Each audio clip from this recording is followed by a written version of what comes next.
Assalamualaikum warahmatullahi wabarakatuh. Halo sahabat perempuan Indonesia, apa kabarnya? Semoga kita semua diberi kesehatan dan selalu dalam lindungan Allah Subhanahu wa Ta'ala. Amin. Balik lagi di podcast teman dengar kita pada episode ke-9. Sebelumnya terima kasih pada sahabat TED kita yang udah setia ngikutin TED kita dari episode 1 hingga sekarang. Oh ya, podcast ini bisa teman-teman dengerin di YouTube, Spotify, Google Podcast, dan platform serupa dengan keyword teman dengar kita.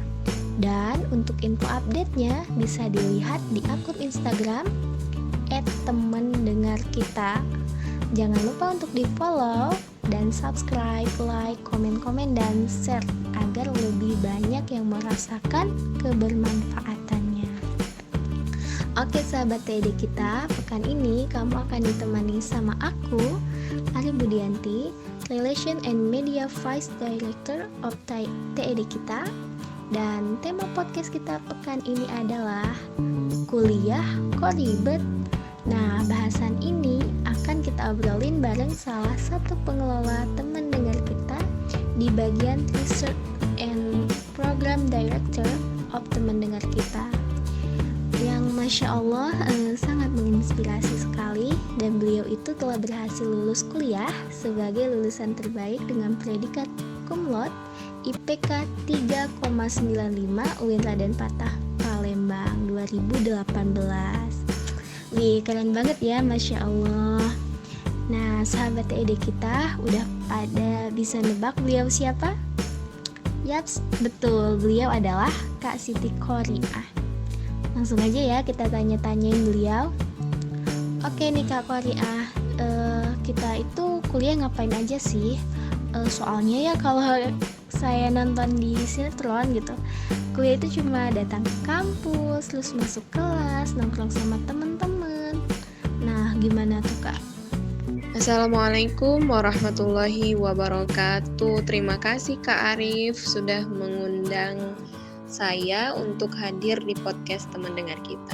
Izinkan saya untuk menyapa seluruh sahabat teman dengar kita yang luar biasa ya, yang senantiasa insya Allah dalam keadaan bahagia dan senantiasa dalam lindungan Allah Subhanahu wa Ta'ala. Terima kasih banyak teman-teman sudah mendengarkan podcast teman dengar kita sampai hari ini. Wah Kak Arif, ternyata luar biasa ya tema kita kali ini ngebahas tentang kuliah kok ribet gitu. Kayaknya pas banget sama Kak Arif gitu, karena Kak Arif kan masih kuliah ya, masih kuliah. Oke. Jadi agak menarik, bukan agak menarik lagi sih sebenarnya, agak sensitif kalau kita ngebahas tentang kuliah gitu. Kenapa sensitif? Karena sebenarnya masa-masa kuliah itu atau masa menjadi mahasiswa itu menentukan jati diri kita gitu. Pernah dengar kalau mahasiswa itu disebut dengan social control, kemudian agent of change, iron stock. Nah, itu memang benar adanya gitu. Jadi sebada usia kita sekolah menengah atas sebelum menuju kepada kehidupan sosial yang sesungguhnya bergabung dengan masyarakat, ada satu masa transisi, yaitu di usia kita di perguruan tinggi gitu ya, pada saat kuliah. Nah, itulah sebenarnya masa penyiapan kita untuk menjadi anggota dari masyarakat itu sebenarnya. Oke, kalau Kak Arif tadi nanya, pada saat kuliah itu ngapain sih? Kalau lihat di sinetron gitu, kayaknya cuma kuliah-kuliah aja gitu kan. Nah, bahas tentang kuliah, kebetulan saya kemarin menyelesaikan kuliah itu nggak cuma sekedar datang ke kelas, duduk, dengerin materi, diam, dengarkan, terus pulang gitu kan. Jadi manfaatin deh hari-hari di kuliah itu dengan banyak-banyak belajar ilmu yang gak ada di bangku kuliah, misalnya di organisasi, terus komunitas-komunitas sosial, kemudian belajar memperdalam ilmu agama, seperti itu kan, yang sebenarnya SKS-nya itu nggak ada di dalam kelas atau dari dosen gitu. Intinya munculkan ide sekreatif mungkin gitu, jangan sampai menjadi tipikal mahasiswa yang kupu-kupu, kuliah pulang gitu kan. Jadi ada juga tipe mahasiswa itu yang pura-pura gitu kan, kuliah rapat gitu. Ada juga yang kuda-kuda, apa ya kalau kuda-kuda ya, kuliah apa ya adanya ya, lupa deh itu istilah dulu nyebutnya apa gitu.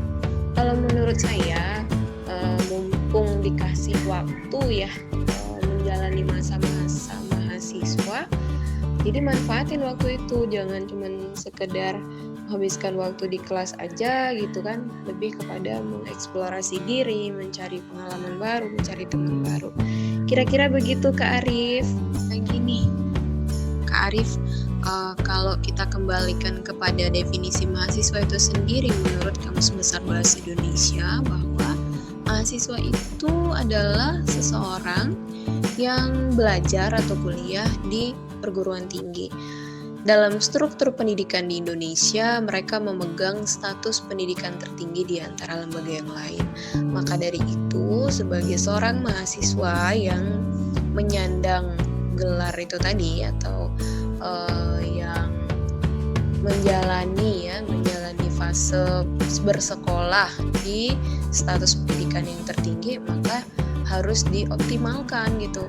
Harus difahami perannya nanti seperti apa sebagai seorang mahasiswa. Banyak kok kajian-kajian yang ngebahas tentang peran dan fungsi dari seorang mahasiswa itu seperti apa. Intinya banyak-banyak bermanfaat deh gitu. Wah, Masya Allah. Jadi gitu ya teman-teman.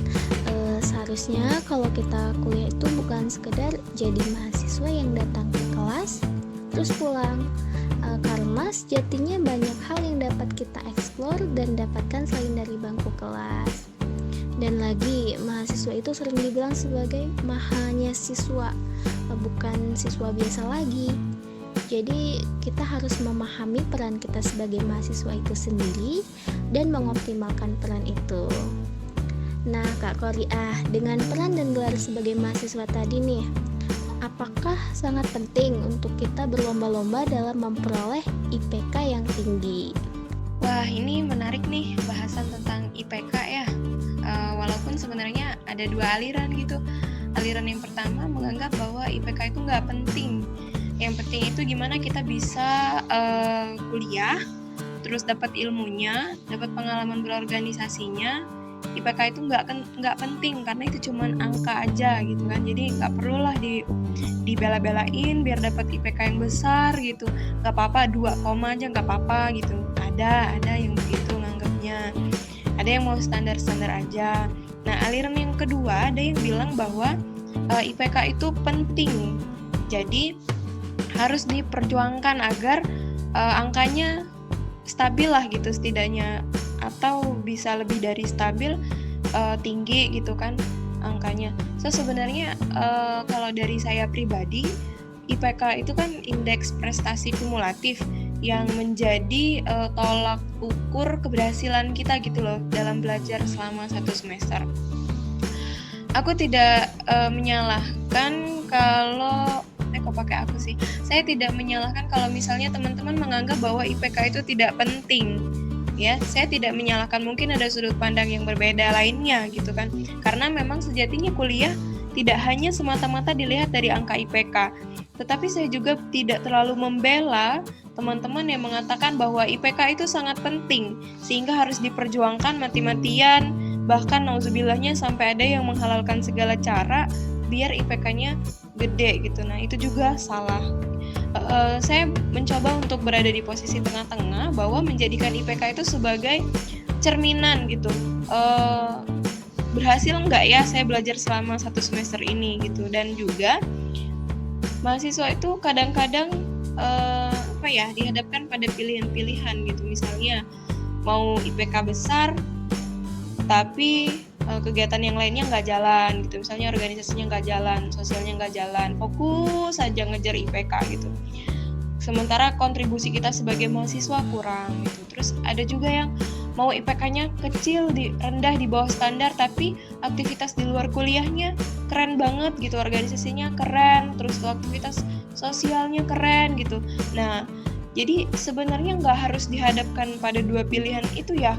Kalaupun misalnya teman-teman sering menghadapi kondisi-kondisi seperti ini gitu, bisa kok sebenarnya IPK yang standarnya di atas gitu bisa dibilang IPK itu besar, tetapi aktivitas yang lainnya juga sejalan. So IPK itu nggak penting tapi penting.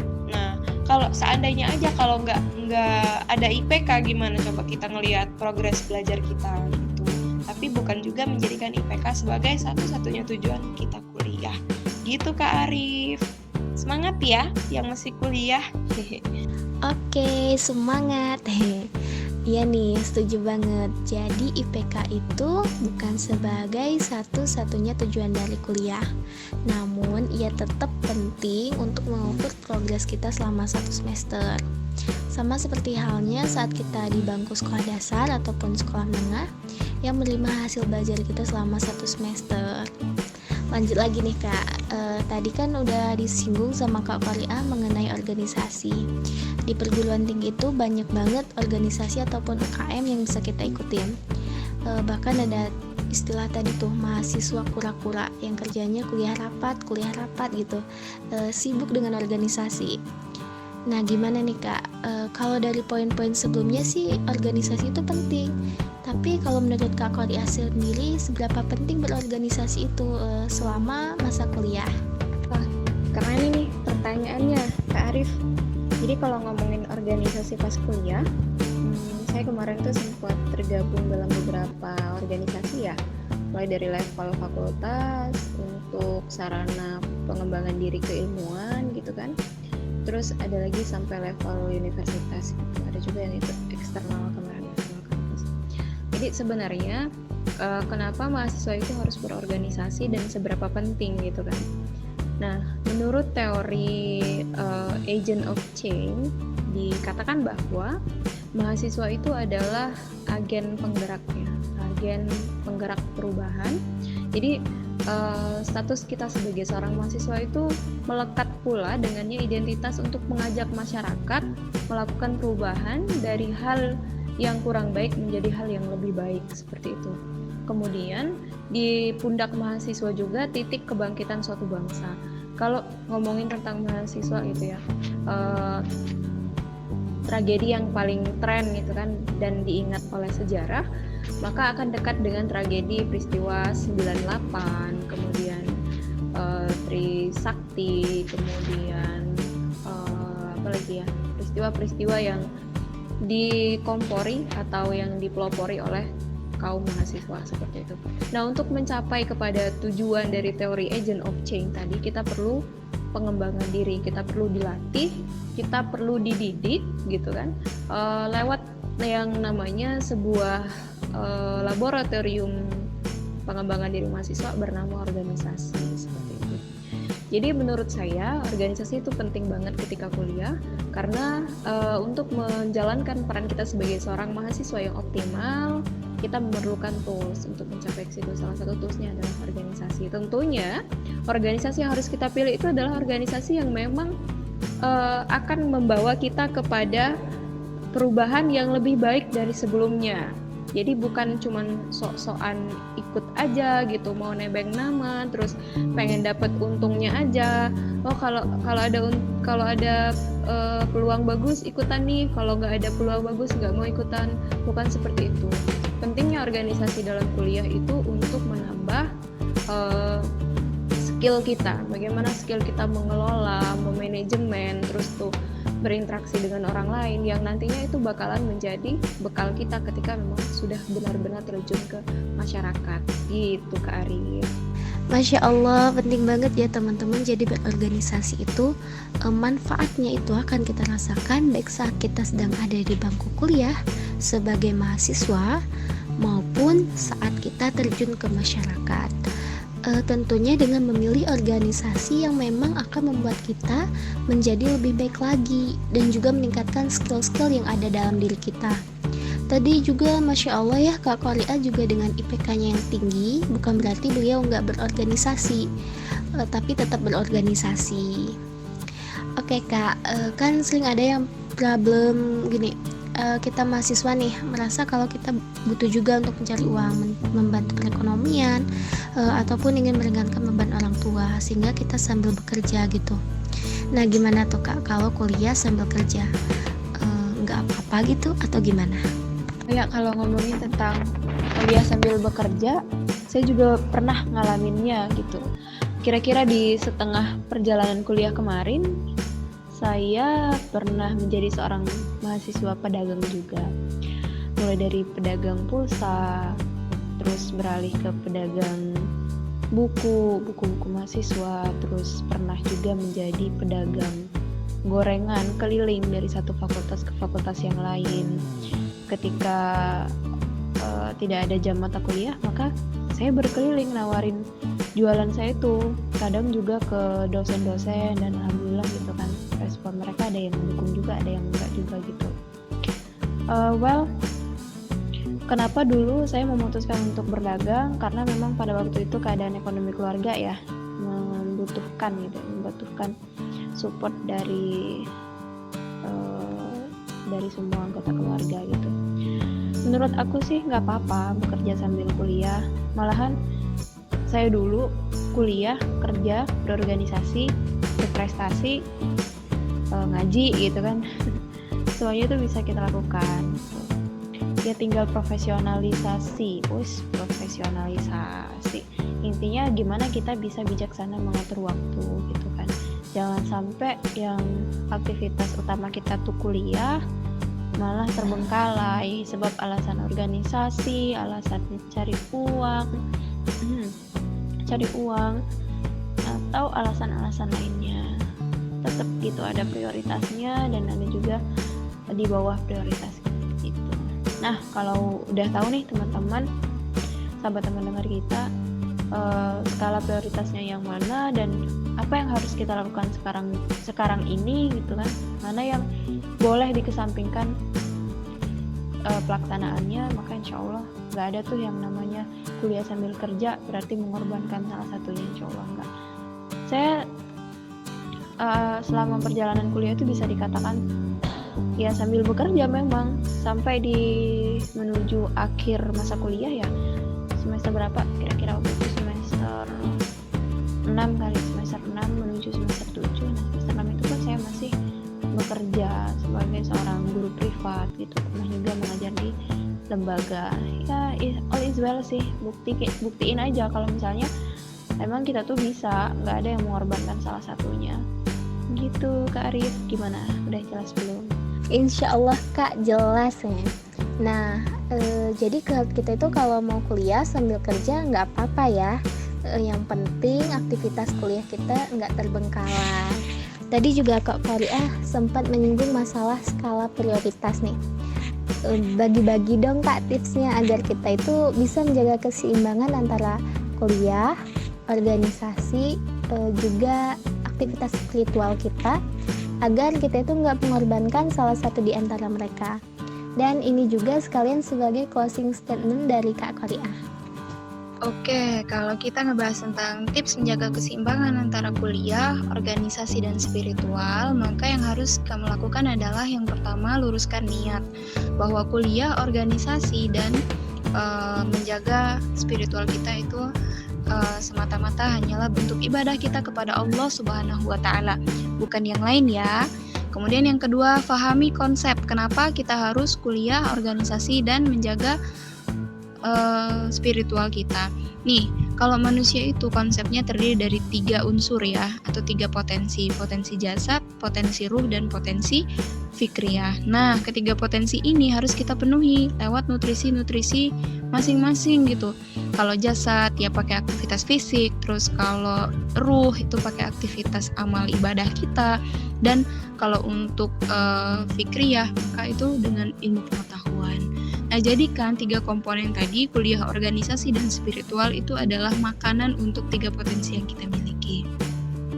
Kemudian setelah kita paham kenapa harus memenuhi 3 potensi itu, maka berikutnya adalah kamu harus mulai tertib menyusun agenda harian gitu.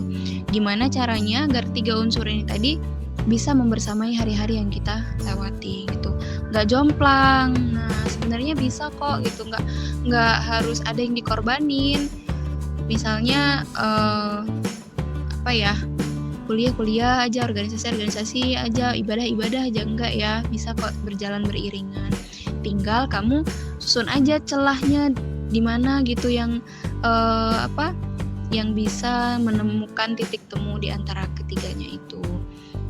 Optimis deh. Saya mah yakin teman-teman bisa gitu nyusun schedule untuk menyeimbangkan ketiga komponen itu. Bisa kok teman-teman sambil kuliah, sambil jalan-jalan ke luar negeri. Saya tuh kemarin alhamdulillah ya dikasih kesempatan untuk belajar ke negeri seberang gitu, ke tempat yang mempunyai latar sosial budaya yang berbeda pada saat kuliah. Kemudian pada saat kuliah kita bisa aktif di lembaga-lembaga kemanusiaan. Terus pada saat kuliah kita bisa meningkatkan amal yaumi kita, semuanya bisa sejalan asalkan memang kita bisa konsisten gitu. Tuh, setelah niatnya lurus, kemudian paham kenapa harus seperti itu. Dan yang ketiga itu buat list ya, jadwal konsisten habis itu. Kemudian yang keempat, berdoa sama Allah Subhanahu wa taala karena Allah itu yang maha menyeimbangkan segalanya. Apalagi cuma urusan kuliah, organisasi, dan spiritual kan mudah bagi Allah insyaallah. Asalkan kita melaksanakan semuanya itu hanya karena Allah gitu, semata-mata menghamba kepada Allah Subhanahu wa taala. Maka percayalah, yakinlah bahwa ketika semuanya sudah kita niatkan hanya kepada Allah, maka yang akan kita dapatkan adalah sesuai dengan apa yang kita niatkan, seperti itu. Seperti dalam hadis Bukhari Muslim, innamal a'malu binniyat wa innamal likulli imri'in ma nawa. Sesungguhnya amal itu bergantung pada niatnya, dan apa-apa yang didapatkan maka sesuai dengan niatnya. Sayang loh kalau misalnya udah capek-capek kuliah, udah capek-capek organisasi, udah capek-capek amal ibadah, taunya bukan untuk Allah gitu. Mungkin itu aja sharing kita hari ini tentang kuliah kok ribet. Udah ketemu ya jawabannya, sebenarnya nggak ribet kok. Kamu bisa ngapain aja ketika jadi mahasiswa gitu, untuk ngembangin potensi kamu, untuk mengasah skill kamu gitu kan pada saat mahasiswa, sebagai bekal nanti sebelum terjun ke dunia masyarakat. Ya gitu aja ya. Kalau ada yang belum jelas boleh lah nanti di diskusi lanjutan gitu lewat Japri atau apa boleh juga. Terima kasih banget kepada Kak Arif yang sudah jadi host di podcast kali ini ya. Mudah-mudahan bermanfaat juga sharing yang sudah kita bahas kali ini. Terima kasih buat sahabat teman dengar dimanapun kalian berada. Semoga sehat selalu. Akhir kalam dari saya. Wassalamualaikum warahmatullahi wabarakatuh. Waalaikumsalam warahmatullahi wabarakatuh. Makasih banget Kak Koria atas waktunya dan juga atas ilmunya yang Masya Allah sangat menginspirasi ya. Oh ya, tadi ada 4 tips dari Kak Koria untuk menjaga keseimbangan antara kuliah, organisasi, dan juga aktivitas spiritual kita. Masih ingat apa aja? Oke, yang pertama tadi ada luruskan niat. Niatkan segalanya untuk ibadah kepada Allah Subhanahu wa taala. Jangan sampai kita udah capek-capek beraktivitas, udah capek-capek belajar, tapi kita nggak dapat berkahnya gitu, kita nggak dapat pahala ibadahnya gitu. Yang kedua, pahami konsep kenapa kita harus menjaga ketiga aktivitas itu, yaitu kuliah, organisasi, dan aktivitas spiritual kita. Yang ketiga, mulai tertib menyusun agenda harian. Dan yang terakhir, berdoa kepada Allah karena Allah lah yang maha menyeimbangkan segala sesuatunya. Nah teman-teman, jadi menurut teman-teman kuliah itu ribet atau enggak? Enggak kok ya, cuma bagaimana kita bisa mengisi hari-hari kita selama kuliah itu. Kita mau ngapain aja selama kuliah itu. Kita mau ikut organisasi, boleh. Mau kuliah sambil kerja, boleh banget. Selama kita bisa meluruskan niat kita. Dan organisasi yang kita ikuti itu emang untuk mengembangkan potensi diri kita. Dan lagi kita harus pintar-pintar mengatur waktu agar nantinya nggak ada yang dikorbankan atau terbengkalaikan. Oke teman-teman, sekian dulu podcast kita untuk pekan ini. Terima kasih sudah mendengarkan dan semoga bermanfaat. Mohon maaf bila ada salah kata. Jangan lupa untuk di-share agar makin banyak yang merasakan manfaatnya. Boleh juga kalau mau ngasih saran bisa tulis di kolom komentar ataupun DM. Wallahu a'lam bishawab. Wassalamualaikum warahmatullahi wabarakatuh.